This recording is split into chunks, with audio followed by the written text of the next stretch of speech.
সৌদিকে uranium সমৃদ্ধ করতে দিয়ে ইরানকে শায়েস্তা করতে চায় ট্রাম্প।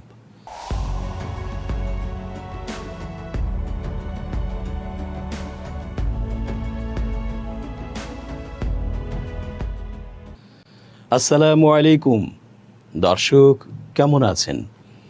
পুরো সংবাদ বিশ্লেষণ ও তথ্য পর্যালোচনায় বরাবরের মতোই আছি আমি এস.জে. রতন। শেষ পর্যন্ত দেখতে থাকুন আজকের পর্বটি। নিশ্চয়ই হয়তো আপনার মনের কথাটি আমরা বলতে যাচ্ছি। চেঞ্জ টিভির আন্তর্জাতিক চোখ, আপনাদেরই অনুষ্ঠান। ট্রাম্প নিজে তো পারলই না, নেতানিয়াহুকে দিয়েও সম্ভব হলো না। এবার সৌদির ওপর ভর করে কিছু একটা করে দেখাতে চায় ইরানের বিরুদ্ধে। তাই সৌদি যুবরাজকে নানা প্রলোভন দেখাচ্ছে ট্রাম্প। এবার ইউরেনিয়াম সমৃদ্ধকরণে সরাসরি সমর্থনের কথা জানালো এই রাজনীতিক। কাঁটা দিয়ে কাঁটা তোলার সূত্রে বা কৌশলে এগোতে চাচ্ছে এই মাথা খারাপ প্রেসিডেন্ট। হিতে এটাও বিপরীত হয় কি না কে জানে, হয়তো সময় বলে দেবে।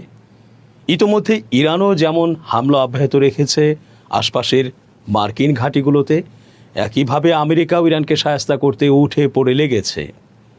বোঝাই যাচ্ছে এই যুদ্ধ দীর্ঘমেয়াদী যুদ্ধে রূপ নিতে যাচ্ছে, যার প্রভাব সারা বিশ্বেই মর্মন্তুদভাবে পড়বে, এতে কোনো সন্দেহ নেই। ইরানের সঙ্গে পারমাণবিক কর্মসূচি নিয়ে চলমান দ্বন্দ্বের মধ্যেই যুক্তরাষ্ট্রের ডোনাল্ড ট্রাম্প প্রশাসন সৌদি আরবকে ইউরেনিয়াম সমৃদ্ধকরণের অনুমতি দেওয়ার বিষয়ে নীতিগতভাবে সম্মত হয়েছে। তবে বেসামরিক পারমাণবিক কর্মসূচিতে মার্কিন সহায়তার এই খসড়া চুক্তি এখনও ট্রাম্পের চূড়ান্ত অনুমোদনের অপেক্ষায় রয়েছে। শনিবার 18 জুলাই CNN প্রকাশিত এক প্রতিবেদনে জানানো হয়, যুক্তরাষ্ট্র ও সৌদি আরবের মধ্যে 2025 সালের অক্টোবরে আলোচনা শেষ হলেও চুক্তিতে এখনও স্বাক্ষর হয়নি। প্রতিবেদনে আরও বলা হয়, চলমান ইরান যুক্তরাষ্ট্র যুদ্ধের কারণে ট্রাম্প অনুমোদন দিতে দেরি করছেন। এছাড়া মার্কিন কংগ্রেসে বিরোধিতার মুখে চুক্তি আটকে যেতে পারে বলেও প্রশাসনের আশঙ্কা রয়েছে। বিশেষজ্ঞদের মতে এ ধরনের চুক্তি সৌদি আরবের জন্য ভবিষ্যতে পারমাণবিক অস্ত্র তৈরির পথ উন্মুক্ত করতে পারে। এর আগে সৌদি যুবরাজ মোহাম্মদ বিন সালমান সতর্ক করে বলেছিলেন, ইরান যদি পারমাণবিক অস্ত্র তৈরি করে তবে সৌদি আরবও একই পথে হাঁটবে। এ বিষয়ে হোয়াইট হাউস কোনো মন্তব্য করেনি। তারা 2025 সালের অক্টোবরে জ্বালানি মন্ত্রী ক্রিস রাইটের দেয়া এক বিবৃতির কথা উল্লেখ করেছে। তখন তিনি বলেছিলেন, আমরা বেসামরিক পারমাণবিক সহযোগিতা বিষয়ে একটি চুক্তিতে পৌঁছেছি। এর মাধ্যমে সৌদি আরবে মার্কিন পারমাণবিক প্রযুক্তি পৌঁছে দেয়া এবং পারমাণবিক অস্ত্র বিস্তার রোধে দৃঢ় অঙ্গীকার বজায় রাখা হবে। একাধিক সূত্রের বরাতে CNN জানিয়েছে, চলতি বছরের শুরুতে ট্রাম্প প্রশাসন কংগ্রেসের কয়েকজন সদস্যকে চুক্তির মূল বিষয়গুলো জানিয়েছেন। তখনই জানানো হয়, সৌদি আরবকে সীমিত পরিসরে নিজস্ব ইউরেনিয়াম সমৃদ্ধকরণ অথবা প্লুটোনিয়াম প্রক্রিয়াকরণের বিশেষ সুযোগ দেয়া হতে পারে। এমন ব্যবস্থা যুক্তরাষ্ট্রের পারমাণবিক সহযোগিতা চুক্তির ইতিহাসে নজিরবিহীন বলে মনে করছেন সংশ্লিষ্টরা। যদিও সমৃদ্ধকরণের ওপর যুক্তরাষ্ট্রের কিছু শর্ত থাকবে, তবে সেগুলোর বিস্তারিত প্রকাশ করা হয়নি। তবে প্রতিটি প্রযুক্তি বা উপকরণ হস্তান্তরের আগে আলাদা অনুমোদন লাগবে। তবে বিষয়টি নিয়ে উদ্বেগ প্রকাশ করেছেন অনেক বিশেষজ্ঞ ও কংগ্রেস সদস্য।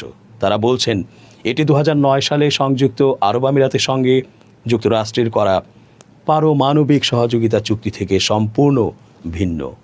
ওই চুক্তিতে আমিরাত ইউরেনিয়াম সমৃদ্ধকরণ ও প্লুটোনিয়াম পুনঃপ্রক্রিয়াকরণ না করার প্রতিশ্রুতি দিয়েছিল এবং IAEA এর পূর্ণাঙ্গ অতিরিক্ত নজরদারি মেনে নিয়েছিল। যুক্তরাষ্ট্র যদি ইরানের বিরুদ্ধে হামলা অব্যাহত রাখে, তবে তেহরান ও তার আঞ্চলিক মিত্রদের পক্ষ থেকে অবিস্মরণীয় শিক্ষা দেওয়া হবে বলে হুঁশিয়ারি দিয়েছেন ইরানের সর্বোচ্চ নেতা মুজতবা খামেনি। তিনি অভিযোগ করেছেন, দুই দেশের মধ্যে স্বাক্ষরিত সমঝোতা স্মারক অর্থাৎ MOU বারবার লঙ্ঘন করেছে ওয়াশিংটন। শনিবার 18 জুলাই ইরানের রাষ্ট্রীয় টেলিভিশন IRIB-তে সম্প্রচারিত এক লিখিত বার্তায় খামেনি বলেন, গত মাসে স্বাক্ষরিত সমঝোতা বারবার ভঙ্গ করে যুক্তরাষ্ট্র আবারও প্রমাণ করেছে যে প্রেসিডেন্ট ডোনাল্ড ট্রাম্পের স্বাক্ষরের কোনো মূল্য বা বিশ্বাসযোগ্যতা নেই। বার্তায় তিনি বলেন, মহাশয়তান অর্থাৎ যুক্তরাষ্ট্র চুক্তি ভঙ্গ করে দেখিয়ে দিয়েছে মার্কিন প্রেসিডেন্টের স্বাক্ষর এখন সম্পূর্ণ মূল্যহীন। আধিপত্যবাদ, জবরদস্তি ও আগ্রাসনী যুক্তরাষ্ট্রের নীতির অবিচ্ছেদ্য অংশ। খামেনি আরও বলেন, যুক্তরাষ্ট্র যদি যুদ্ধ আরও উস্কে দিতে চায় এবং আরও বড় ক্ষতি ও অপমান ডেকে আনতে চায়, তাহলে তাদের জেনে রাখা উচিত ইরানের জনগণ এবং প্রতিরোধ অক্ষ তাদের এমন শিক্ষা দেবে যা তারা কখনো ভুলতে পারবে না। তিনি অভিযোগ করেন, চলতি সপ্তাহে যুক্তরাষ্ট্র তাদের হামলার পরিধি বাড়িয়ে সেতু ও রেলপথের মতো বেসামরিক অবকাঠামো লক্ষ্যবস্তু করেছে। ফেব্রুয়ারিতে শুরু হওয়া যুক্তরাষ্ট্র ইসরায়েল যৌথ সামরিক অভিযানের প্রসঙ্গে খামেনি বলেন, এই যুদ্ধ ইরানের জন্য অস্তিত্বের লড়াইয়ে পরিণত হয়েছে এবং দেশের নেতৃত্ব কোনো চাপের মুখেই নতি স্বীকার করবে না। তিনি আরও বলেন, যুক্তরাষ্ট্র তার প্রকৃত চেহারা প্রকাশ করেছে এবং এই সংঘাতের মাধ্যমে তাদের প্রতারণা ও আগ্রাসী মনোভাব আরও স্পষ্ট হয়ে উঠেছে। দেশবাসীর উদ্দেশ্যে খামেনি আহ্বান জানান, জাতীয় নেতৃত্বের ওপর আস্থা রাখতে এবং চলমান সংঘাতের সময় সতর্ক ও সক্রিয় থাকতে। উল্লেখ্য, কাতার ও পাকিস্তানের মধ্যস্থতায় গত মাসে স্বাক্ষরিত সমঝোতা স্মারকের লক্ষ্য ছিল সংঘাতের স্থায়ী অবসানের পথ তৈরি করা। তবে পরবর্তীতে উভয় পক্ষ একে অপরের বিরুদ্ধে চুক্তি লঙ্ঘনের অভিযোগ তুলে কার্যত সেই সমঝোতা অকার্যকর হয়ে গেছে বলে ঘোষণা করেছে।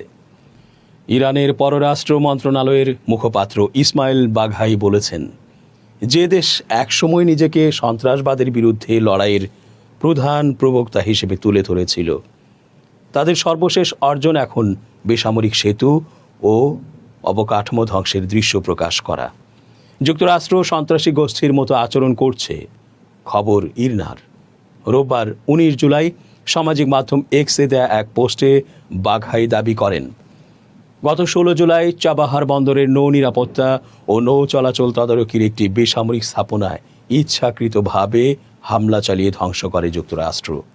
তিনি অভিযোগ করেন, যুক্তরাষ্ট্রের প্রতিরক্ষা মন্ত্রী গর্বের সঙ্গে ওই টাওয়ার ধ্বংসের ভিডিও প্রকাশ করেছেন। সুযোগ পেলে মিনাবের একটি স্কুলে ক্ষেপণাস্ত্র হামলা এবং লামেরদে বেসামরিক মানুষ হত্যার দৃশ্য একইভাবে প্রচার করা হতো। বাঘাই আরও বলেন, সর্বশেষ হামলায় যুক্তরাষ্ট্র জস্কের বুনজি গ্রামের বিদ্যুৎ ব্যবস্থাপনা ও সমুদ্রের পানি বিশুদ্ধকরণ পাম্প লক্ষ্যবস্তু করেছে। এতে 10,000-এরও বেশি মানুষ নিরাপদ পানির সরবরাহ থেকে বঞ্চিত হয়েছে বলে তিনি দাবি করেন। তার মতে, যে রাষ্ট্র একসময় আন্তর্জাতিক শৃঙ্খলা, উদার মূল্যবোধ ও সন্ত্রাস বিরোধী লড়াইয়ের নেতৃত্বের দাবি করত, তাদের এখনকার গর্বের বিষয় হয়ে দাঁড়িয়েছে বেসামরিক অবকাঠামো ধ্বংসের ছবি প্রকাশ করা। বাঘাই বলেন, প্রতিটি সেতু, টাওয়ার ও বেসামরিক স্থাপনা ধ্বংসের সঙ্গে শুধু কংক্রিট বা ইস্পাতই ভেঙে পড়ছে না, বিশ্বের সামনে ভেঙে পড়ছে যুক্তরাষ্ট্রের নৈতিক অবস্থান, আন্তর্জাতিক আইনের প্রতি তাদের অঙ্গীকার এবং পশ্চিমা বিশ্বের সভ্যতার দাবিও। তিনি প্রশ্ন তোলেন, চাবাহার, মিনাবো, লারমেদ ও জস্কে যুক্তরাষ্ট্র যে হামলা চালিয়েছে তার সঙ্গে সেই সন্ত্রাসী কর্মকাণ্ডের প্রকৃত পার্থক্য কোথায়, যেগুলোকে অজুহাত হিসেবে ব্যবহার করে যুক্তরাষ্ট্র অতীতে বিভিন্ন দেশে যুদ্ধ ও সামরিক অভিযান পরিচালনা করেছে।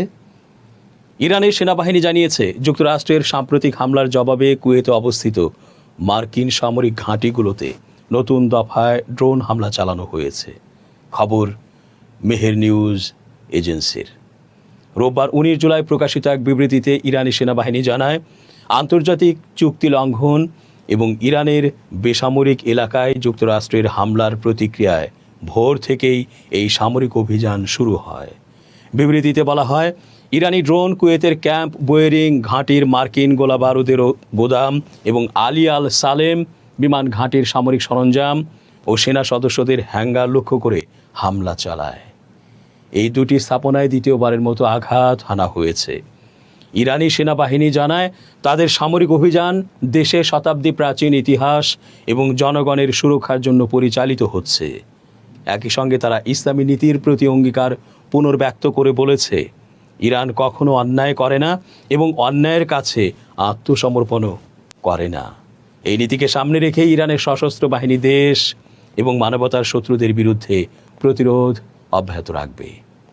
ইরানের পারমাণবিক শক্তি সংস্থা দাবি করেছে, দেশটির খুজেস্তান প্রদেশে নির্মাণাধীন ডারখোভিন পারমাণবিক বিদ্যুৎ কেন্দ্রের প্রকল্প স্থলে একাধিক ক্ষেপণাস্ত্র হামলা চালিয়েছে যুক্তরাষ্ট্র। রোববার 19 জুলাই স্থানীয় সময় ভোর প্রায় 3টা 39 এ হামলা চালানো হয়েছে বলে স্থানীয় গণমাধ্যমের বরাতে জানিয়েছে সংস্থাটি। খবর আল জাজিরার এক বিবৃতিতে ইরানের পারমাণবিক শক্তি সংস্থা এই হামলার তীব্র নিন্দা জানিয়ে বলেছে, যুক্তরাষ্ট্র একটি বেসামরিক পারমাণবিক স্থাপনার প্রকল্পকে লক্ষ্যবস্তু করেছে। ডারখোভিন পারমাণবিক বিদ্যুৎ কেন্দ্রের নির্মাণ কাজ 2022 সালে শুরু হয়। এটি ইরানের অন্যতম গুরুত্বপূর্ণ পারমাণবিক বিদ্যুৎ প্রকল্প হিসেবে বিবেচিত।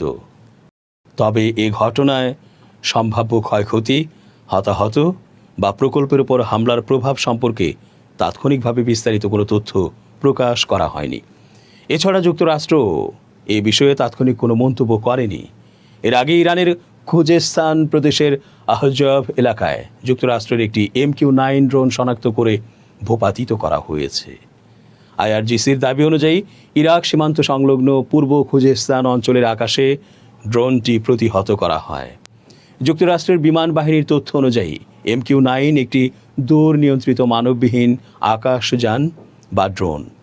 এই ড্রোন মূলত গোয়েন্দা নজরদারি, তথ্য সংগ্রহ, পর্যবেক্ষণ এবং প্রয়োজনে বিমান হামলার জন্য ব্যবহৃত হয়। দর্শক, শেষ করছি আজকের মতো। এতক্ষণ ধৈর্য ধরে পুরো আয়োজনে থাকার জন্য অনেক ধন্যবাদ। শুভকামনা অহর্নিশ। change tv.press এক ফোঁটা হলুদও নেই।